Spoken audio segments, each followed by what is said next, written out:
Laurinaitis is most definitely a part of the bronze statue conversation this year, and he joins us on First Take to talk a little Heisman and the third-ranked Buckeyes. James, to even be in the conversation, you had to return for your senior year. Why did you decide to come back? You know, there's a lot of reasons and a lot of things that kind of go into your decision a little bit. There's obviously education. There's obviously reasons with the friendships and the relationships. And to be honest with you, I love the state of Ohio. I love playing football in Columbus. I love playing for Ohio State University. And I think sometimes you take it for granted. And some days I still wake up and realize, you know, how privileged I am to play for the Scarlet and Gray. And I wanted to kind of experience that one more year before moving on to the next level. And there are many things that I can do better, you know, in my own game as well, and as well as the team. And you know, I just kind of wanted to come back and experience that one more time. What role, if any, did it play in the fact that you guys made it to that national title game 2 years in a row and then didn't win in that national title game? Well, I think if any team knows how hard it is to get to the national title game, we know it's a tough road. We've been there 2 years in a row, and you can't come back for the reason of saying that we want to come back to win a national championship. I think that's all 116, 118 teams that are in D1 football, and that's everyone's goal. So, you know, I'd be lying if I said it's not a goal of ours and it's not a reason, but you can't come back, you know, specifically for that reason alone. And you can't come back for the awards either, like the Heisman, and I mentioned that you're in that conversation. What's it like when you hear your name in the Heisman Trophy conversation?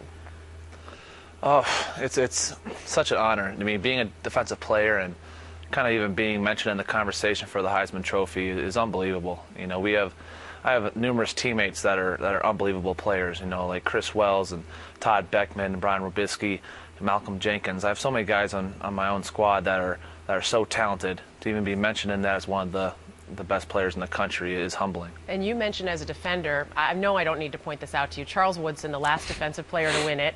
And outside of the first few Heisman winners who played both ways, he's the only defender. A Michigan guy, so how does that factor in? You want to be like a Michigan guy? Is that a fair assessment?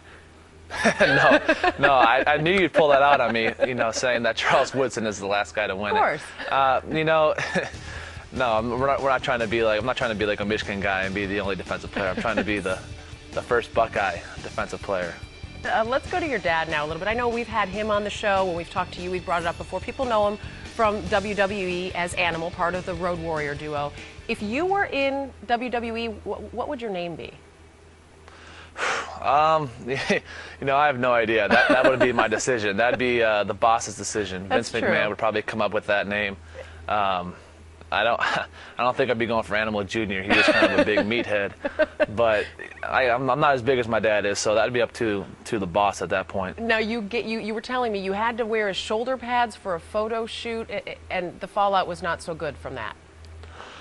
You know, I don't think it's the whole thing of the shoulder pads. I think the thing was that I had jeans and a polo T-shirt on under my dad's shoulder pads, and they made me do this kind of growling face that just looked terrible.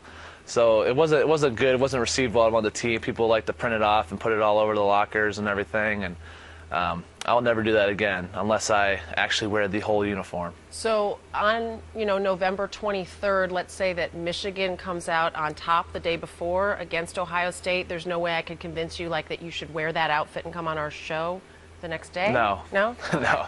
There's well, no way if I agreed, happen. I'll wear the outfit if Michigan loses. I mean, if you can call my dad up and get the outfit from him, then why not? All right. Well, it's got to go both ways. So I'll keep my usual bet with Jay then, I guess. I want to finish things off sort of going back to the overall idea of the season and what could be a Heisman year for you. Finish the sentence. At the end of this season, James Laurinaitis will be... You know what? Hopefully I can say that our team is national champions. I don't know about any individual things. Individual awards come off the success of the team. If your team doesn't do well, no individual will really get recognized the way that maybe he should. And I think that, you know, if our defensive line has a terrific year and our secondary does well and, you know, things go as planned, there's a chance. But if not, you know, oh well. All I care about really and truly and honestly is the success of our team this year. And I came back to be with these guys and experience one, you know, special season with the Buckeyes. It's why you guys have been so successful in recent years. James, thanks. Good luck this season. Stay healthy. All right, thank you.